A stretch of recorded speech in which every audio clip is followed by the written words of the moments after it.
The sun has gone down at Hangman's Hill, and the ghost at Misery Corner isn't walking tonight. So, welcome to the Weird Tales radio show, your weekly fix of ghost stories, urban myths, magic, and folklore.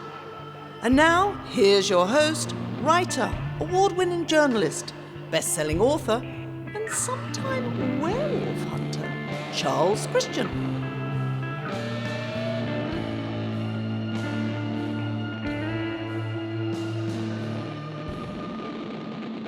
Hello and welcome.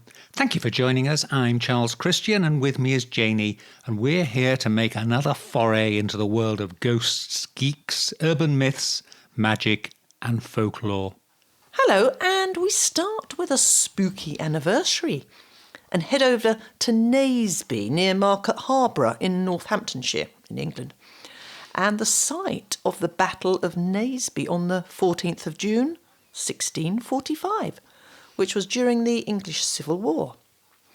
That's the civil war between King Charles's Cavaliers and Oliver Cromwell's Roundheads, of course. Naseby was a decisive victory for the Roundheads and the beginning of the end for the Cavaliers.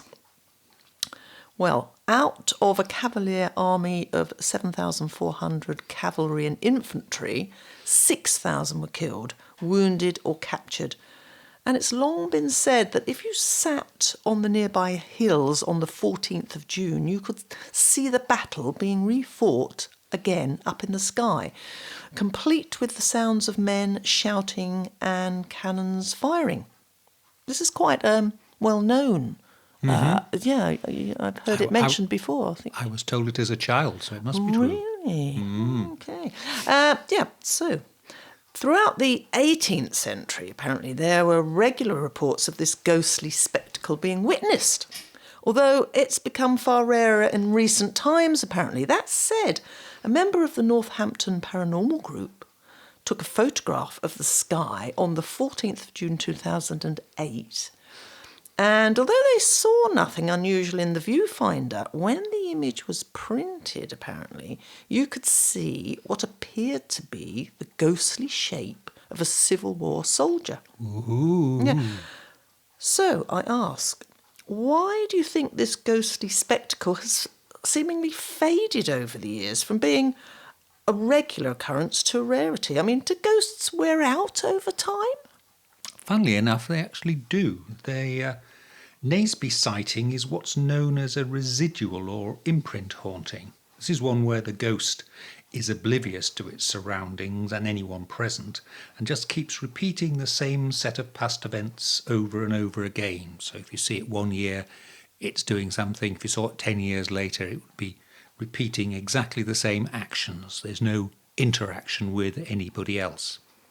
There's even a suggestion, sometimes called the stone tape theory, that they're not so much spectral beings but a playback, like a video recording running on an endless loop of an event in the ghost's past life that was so powerfully emotional or traumatic, such as being involved in a battle or something like that, that it left an imprint on the surrounding fabric of the building or even on the landscape. So really just like a videotape, if you keep replaying it long enough, the image will deteriorate and eventually vanish? Yeah. If you look at historical accounts of hauntings, you'll find that most ghosts do actually seem to wear out and fade away after about 500 years, which is why we still have ghosts of Roundheads and Cavaliers, and of course our friend from one of the last shows, Anne Boleyn, still wandering around. But we don't have ghosts of Vikings or Roman soldiers or Bronze Age warriors or even bare-skinned Stone Age guys being chased by saber-toothed tigers. You'd think you would, wouldn't you? Well, In fact, that would be... It would be packed out with ghosts, you'd think. Fantastic, wouldn't it? Yeah, there would be no room for the new ones. No. Yeah, that's what it must be. You are listening to the Weird Tales radio show with Charles Christian on internet radio and podcast.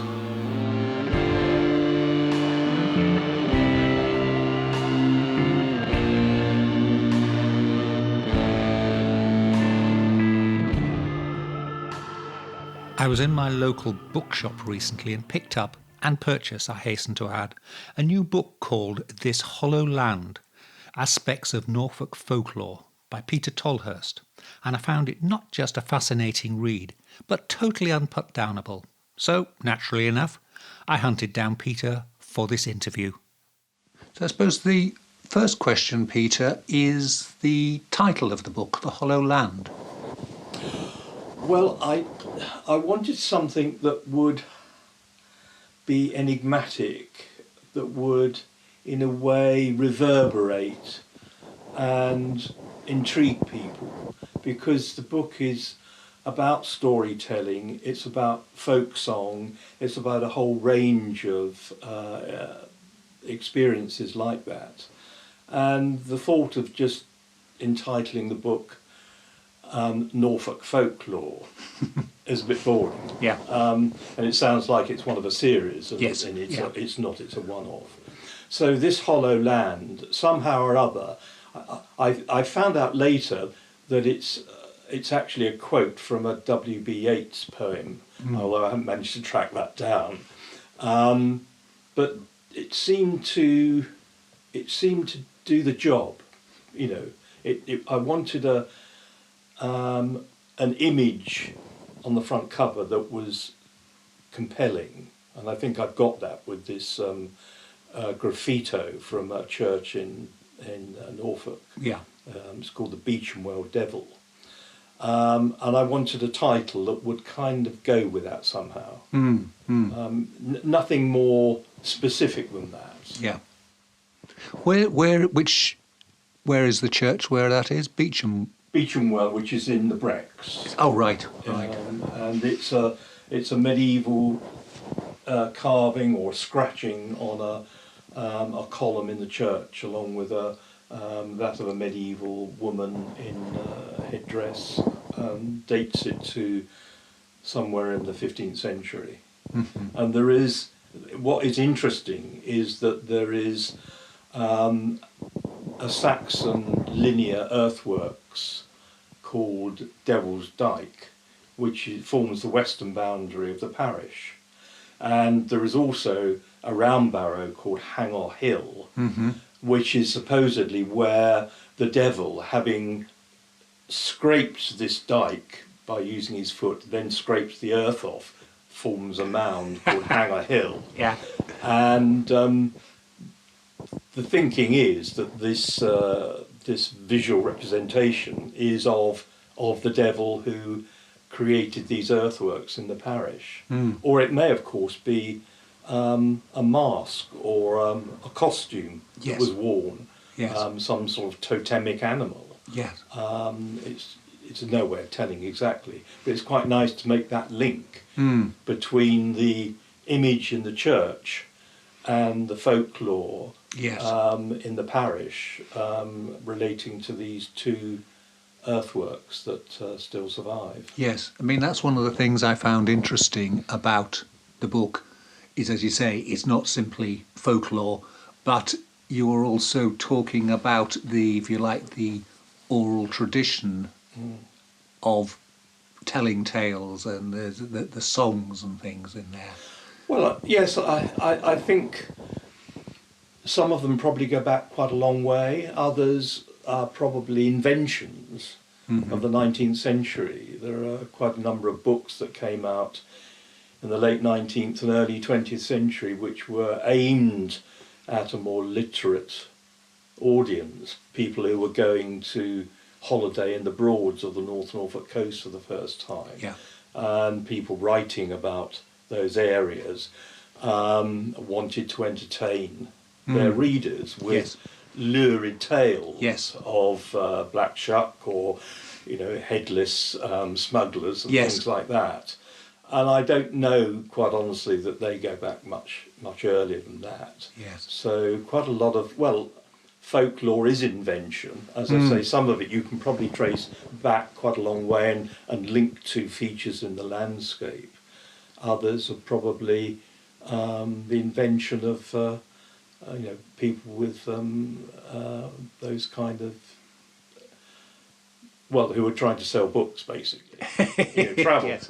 trying to sell travel books. Yes. Well, I mean, some of the early ghost collections were published via the equivalent of Hosians or whatever, the sort of Norfolk Broads boat hirers, Yes, that's right. tales to read on And your boat read on a at night. leisure and sort of frighten themselves to death. Yes. Oh, we're going past the haunted abbey. Yes. That's right. Yes. Yes, St Benet's Abbey. Yes. That kind of thing. And I think those tales of Black Shuck. There are a number of versions in the book that are located around the coast. Yes. And I make the connection with Dracula, set in Whitby, and the devil comes ashore as a black dog and runs up the cliff face to the abbey ruins Yes. on the top there. And I just feel that's one example of what was at the time, or perhaps since, has become known as invasion literature. The swarthy foreigner coming ashore in the guise of a black dog, Yeah. threatening the local populace. And so we get tales of black dogs running ashore from shipwrecks off the North Norfolk coast, and running along the shore, running along the cliff top, in search of, their master, who may have been washed up, dead, along with the crew from the ship. So there's the whole series of overlapping tales of Black Shuck along the North Norfolk coast. Yeah. How many of these tales do you think, we've mentioned the fact some were artificial by writers of stories, but how many were, if you like, prompted by smugglers and other people to... Yeah, I think so. I mean, those Black Shuck tales are probably put about by people engaged in smuggling along the North Norfolk coast as a way of ensuring that people didn't go out at night, and so they could carry on their nefarious activities without interference. Yeah. I'm sure that's true of quite a number of those tales. It's also rather like the Heiter sprites, who were a Norfolk, seemed to be a Norfolk invention, and they don't have a physical form as such, but they were used as a sort of way of I won't say, well, yes, frightening young children to make sure that they didn't stay out late at night. If you do, the hiker sprites will get you. Right. And the hiker sprites seem to be a particularly Norfolk invention, and they merge in some areas, particularly in the Broads, with the lantern men, who were manifestations of the marsh gas. Yes. And so there were tales of those. The tales were often came about as ways of explaining things that otherwise local people had no explanation for. So we have, for instance, erratics or glacial boulders. Yes. That are strewn about the countryside, and local people had no knowledge of glaciation or geological timescale, and so these alien features that came to light as they were ploughed out of the fields had to be explained in some way or another. And Yes. I remember very well, many years ago, going to hear George Ewart Evans in Southwold, and he played a tape of a farm worker in Blacksall, where he did his initial work. Yeah. Chap called Lewis Poacher, who was absolutely convinced that this huge boulder, which ended up in the courtyard of a farmhouse in Blacksall, had grown. That, his father could remember it being probably just a couple of hundredweight, and now he said, look at this, it's 5 tons. Yes. And he said it wholly grew. Yeah. And I remember it then, and I remember I remember it now as being one of those sort of hairs on the back of the neck moments. Mm. That here was somebody in the late 1950s, absolutely convinced that this stone had grown. Yeah. And the reason for it was that flints are always coming to the surface in the fields. Yes. And so it was quite logical.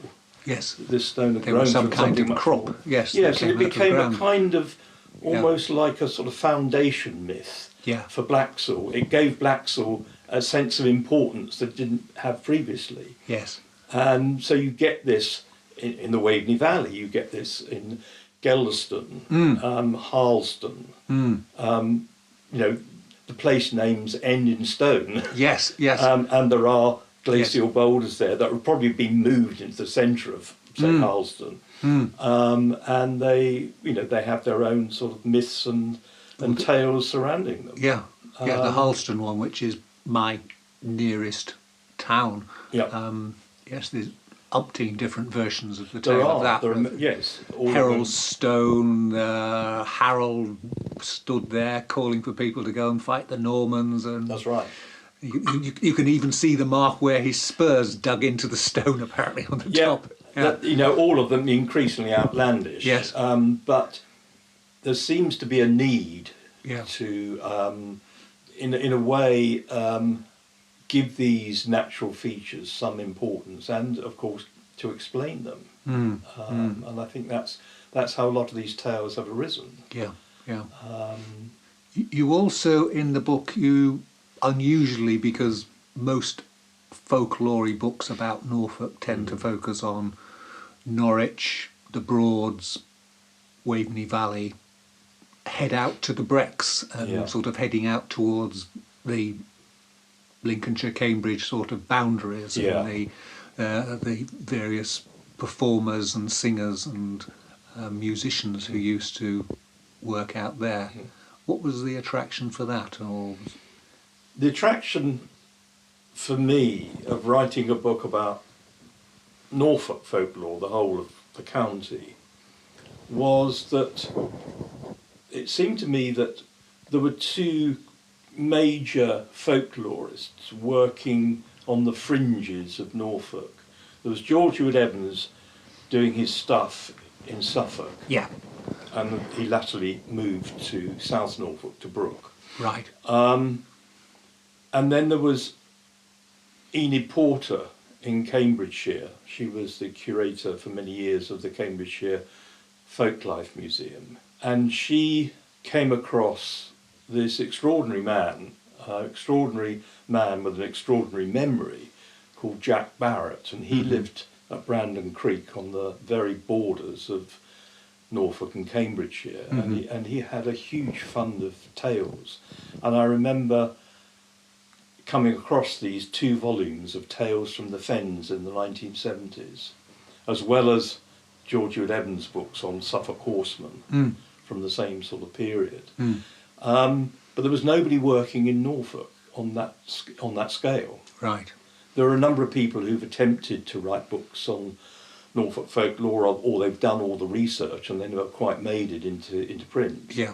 And I thought, why is this? I mean, is it simply because there weren't the folklorists working in Norfolk, or was it because Norfolk is a very progressive, or has always been a very progressive area agriculturally, and has all of that new agriculture swept away some of the old beliefs? But I thought it was important that there should be a book on the county. There had been books written in the 70s, published by Batsford, that were part of a county series. When it came to Norfolk, nobody was writing. Enid Porter wrote a book on the folklore of East Anglia in the 1970s. And most recently, although it's not a book on Norfolk, a very fine compendium by Jennifer Westwood and Simpson.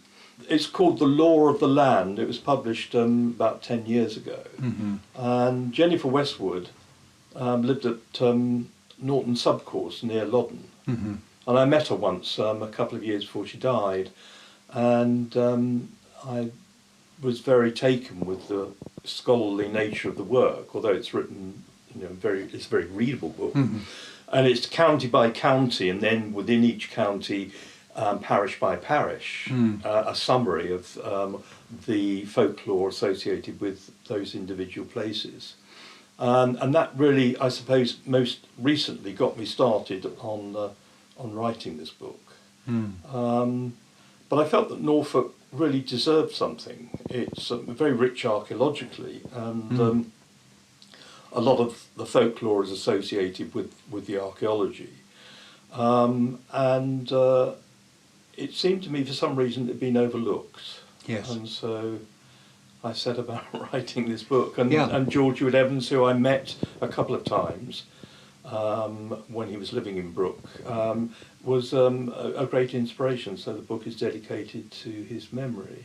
And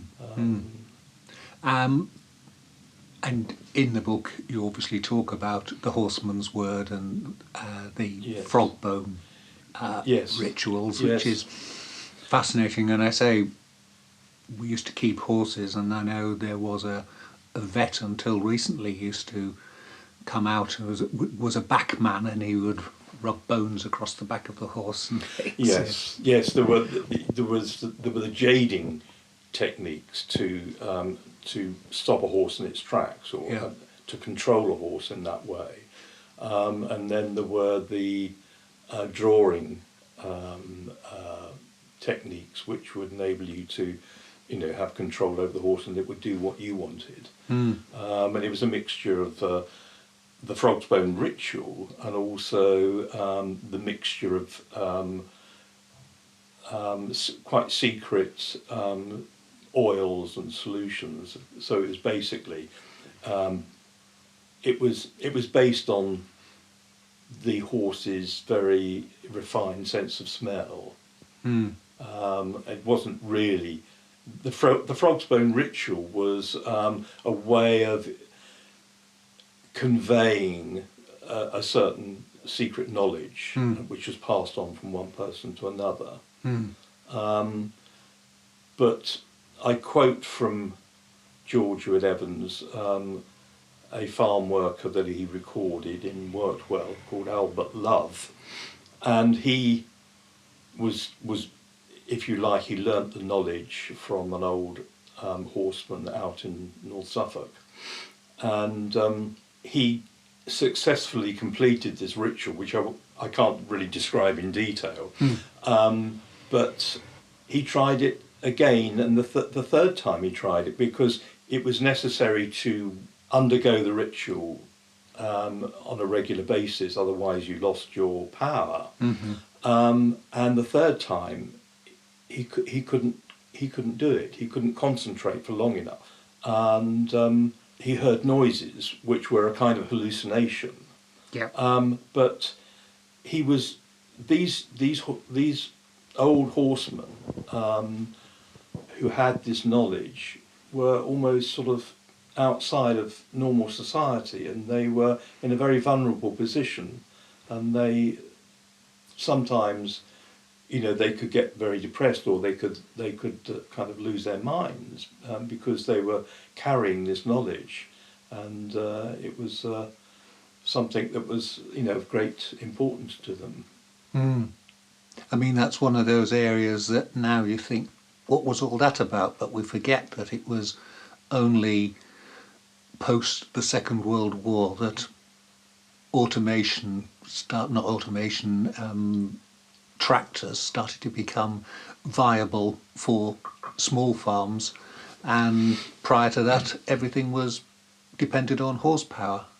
It did, absolutely everything, and once tractors became widespread, then it almost had a stroke that that sort of knowledge, Yeah. the old traditional ways of working with horses, Yeah. and the folklore around it. I mean, it just went. Yes. And the younger farm workers really weren't interested in that kind of stuff. Why should they be? They had a modern tractor. They could sit in there and listen to the radio while they ploughed the fields. And so it was a huge, seismic shift. And it's rather like the folk singing. Norfolk has has played a huge part in the revival of folk song and folk dance since Vaughan Williams came to Norfolk just before the First World War, firstly to King's Lynn and then to South Norfolk. And he was more interested in the tunes, so he didn't really write down much more than the first verse often of these songs. But nevertheless, he left a huge legacy. And then in the 1950s, other people came along. There was a composer called Moran who lived. He lived in the village in northeast Norfolk, and he discovered people like Harry Cox in the Windmill pub in Sutton, and other people from the radio ballads. BBC were going around the country recording people at the time, and then Ewan McColl came to Norfolk and recorded Sam Larner from Winterton, and there was a third. There was Harry Cox, Sam Larner, and also a chap called Walter Pardon, who was a very shy, retiring man, and he often used to sing for his own enjoyment in his cottage. Yeah.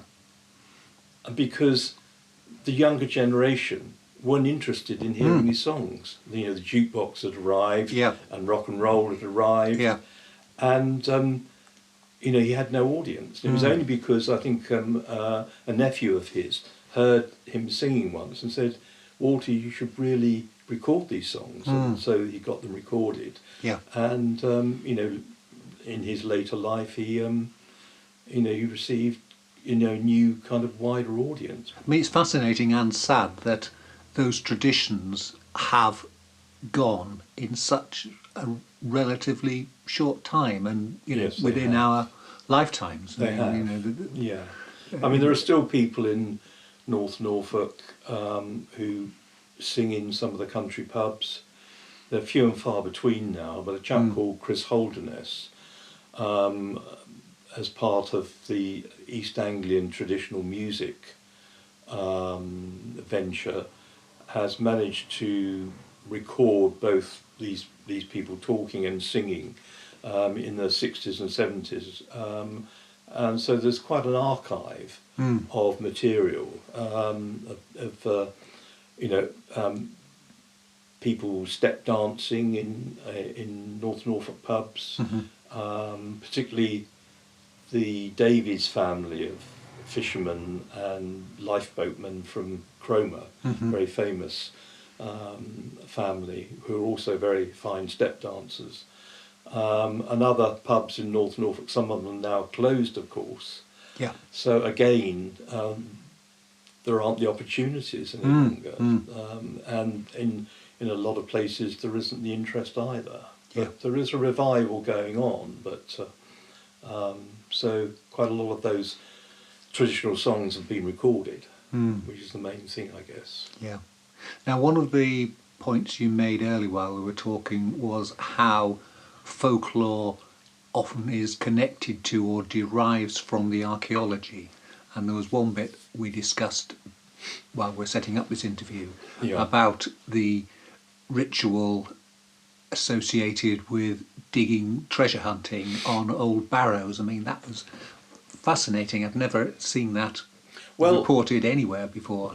I think going back a long way, there was this belief that in buried treasure, it's pretty universal. Yes. And it goes back to Beowulf and the Sutton Hoo ship burial. Yeah. And over the years, large numbers of coins, gold and silver coins from the Roman period, from the Iron Age period and from the Saxon period, as well as gold torques from the Bronze Age and the wonderful gold torques from Snettisham that were worn by people like Boudicca. These have continually been ploughed out, or more recently have been unearthed by metal detectorists. So there is this constant sort of flow of precious metal coming to the surface, and it was believed that gold objects or gold coins were buried in round barrows. Again, round barrows were often the burial place of important local chieftains, and sometimes they were buried with their personal belongings, as a safe passage into the next world. So they would be buried with a sword, a shield, and in the case of a round barrow in Little Cressingham, there was a gold breastplate and some little gold boxes that were part of the barrow hoard.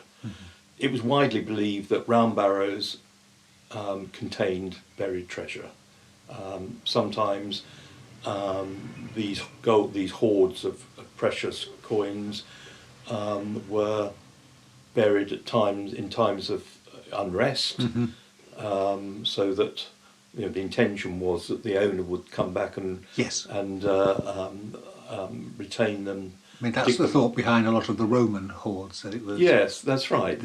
Dating from the coins. Yes, the sort of Romano-British or Iron Age hoards were often buried in times of stress or times of unrest.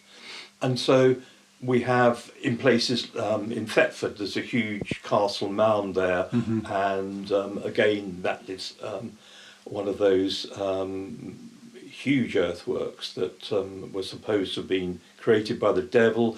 There are lots of scraps of folk tales associated with it, including that the silver bells from Thetford Priory were buried there after the Reformation, that it contained the gold or a treasure hoard from some ancient king. And so there are plenty of examples of earthworks of one kind or another that are supposed to have contained gold. And there were people in the Middle Ages, and there is this extraordinary case from Fawncett in South Norfolk. There was a report of an inquiry held in Long Stratton when two men, John Cairns, late of Bunwell, and Robert Hicks, late of Fawncett, worsted weaver, on diverse occasions and in various places in the county, have been wont to avail themselves of the arts of magic and darkness and invocations of disembodied spirits of the damned, and had most wickedly been in the habit of making sacrifices and offerings to the same spirits, by means of which arts and sacrifices they had incited many persons unknown to idolatry and to the practice of hill digging and other disturbances. So they went about digging these, rather like in the 18th century, landowners would go in for a leisurely spot of hill digging, really on the basis of their antiquarian and archaeological interests. But back in the late medieval period, it was seen as a way of striking rich. Yes, yeah. It didn't often happen, but there were occasions, and this is one of them, where they found a small hoard of coins. I don't know whether they were gold or what. In the 1970s, my then wife, Marilyn, was a local historian and came across the name of old Grograms from the local tithe map. And this referred to a round barrow on the boundary between Fawncett and Tackleston that has long since been ploughed out, and it's where four tracks met at a place called Galgrim, and this was an abbreviation of Gallows Green. Yeah. And so you had a round barrow that was a place of execution, as was often the case on the edge or the margins of the parish. Yes.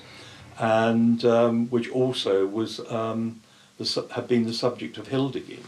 And so she then looked at the bench ends in Fawncett St Peter Church, and one of them, although they're 19th century, they look as though they're replacements. Yes. Yeah. For a set of medieval bench ends, or they may simply have been representations of local people at the time. But but one of them is quite striking because it has a man with a hoard of coins in a box, and below him there is the devil. It's quite clear that this is likely to be a representation of old Grograms, who was that's the name that was given to the spirit that that these two men managed to invoke. And it's quite likely this tale continued in the oral tradition, and then in the 19th century, it was still there. Yes. And whoever carved these bench ends decided to honour it in that way. Yeah, it's lovely that. I mean, the actual ritual they use, it's like something out of voodoo, isn't it? With sort of It is. Yes. cockerels and things. Yes, basically they were sacrificing. They made a sacrifice to the devil, really, or so that the treasure might be revealed to them. Upon the which discovery, the same John Cans and Robert Hicks, in return for the aforesaid treasure so found, and to be applied to their own use, did then seize upon a certain fowl called a cock at Bunwell aforesaid, and there and then, in the presence of their fathers and mothers, baptized the said cock in holy water, and gave to the said cock a Christian name, and slew the said cock so named, and did offer it as a whole burnt offering, as a Christian carcass to the accursed spirit, according to the covenant. So it's black magic by any other name. Yes. Really. And these people, it appears from the report that they went about the countryside digging into these round barrows, and with some with more success than others. But it's a fascinating example. And as we wrap up now, your book is available. It's available now, and where from? Well, all the bookshops in Norfolk. Yeah. It's available online through Amazon or directly from my own website, which is www.blackdogbooks.co.uk. It's an excellent read. It's one of those books that I got to I saw it and was fascinated by the subject matter. I thought it would be a book to flick through, but I found myself just reading it from cover to cover. Oh, really? And oh, well. I'm glad you enjoyed it. Well, there's a wealth of stuff in there that I've never encountered before. No, I mean, I didn't set out ever to write a book of folk stories or folk tales. I didn't want to sort of rework those. They've been done before by other people. But I felt something relatively comprehensive that would deal with a whole series of aspects, and the more I got into it, they kind of started to grow, of course, as I identified more and more sources. Yeah. So there's plenty of material there, but I don't think it's been drawn together in this way before. No. Well, and on that note, thank you very much, Peter. Okay, thank you very much.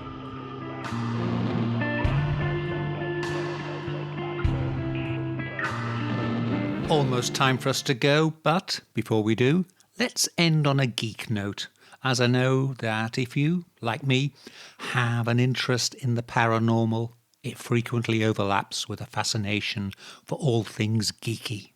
The date is June 1847, and a certain Robert Bunsen has just invented the Bunsen burner and inadvertently given generations of school kids in science labs a source for dangerous fun and amusement with fire and explosive gases.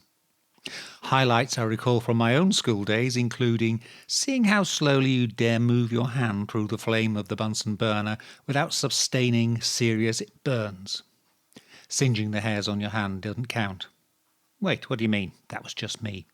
And then, of course, there was the ever-popular leaving all the gas taps open at the end of a class in the hope that the next people to use the lab wouldn't notice the smell and light the burners so there would be an enormous explosion. This has never happened in real life and only occurs in the adventures of the Bash Street Kids and similar comics. Janie and I look forward to joining you again next time. Till then, good night. Don't be fright of ghoulies and ghosties and long-leggedy beasties and things that go bump in the night. Black Shuck, the demon dog of East Anglia, is baying at the moon, which means it's time for us to go. You've been listening to the Weird Tales radio show with Charles Christian, your weekly fix of ghost stories, urban myths, magic and folklore. Keep in touch with us online at www.urbanfantasist.com or by email at urbanfantasist.icloud.com or on Twitter at Christian Uncut. Good night.